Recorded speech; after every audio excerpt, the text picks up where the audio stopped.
Sekejap RFID, sekejap ANPR, esok lusa MLFF. Apa semua ni?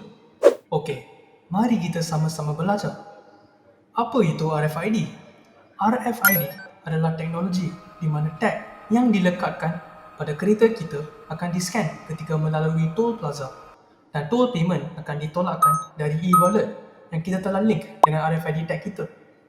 ANPR atau Automated Number Plate Registration pula mengguna teknologi kamera to snap a photo of incoming vehicles and also its plate number. Macamlah JPJ yang saman kita sebab bawa laju tau. Pihak highway boleh track entry and exit point of a car and also charge in the correct rate. Dekat plus highway ada je yang guna teknologi ini. Untuk membolehkan teknologi ANPR berjalan dengan lancar, Artificial Intelligence atau AI diguna pakai. ANPR memerlukan standardized number plates.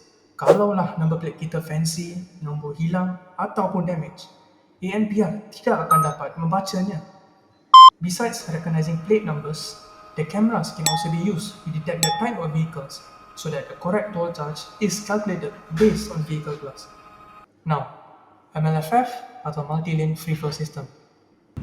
Macam mana the MLFF system can ensure a smooth traffic flow? Senang je sebenarnya.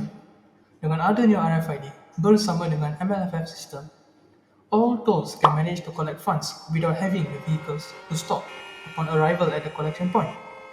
Salah satu sebab why the highway entry atau exit is always congested adalah disebabkan booths that are in the path of moving traffic to collect payments.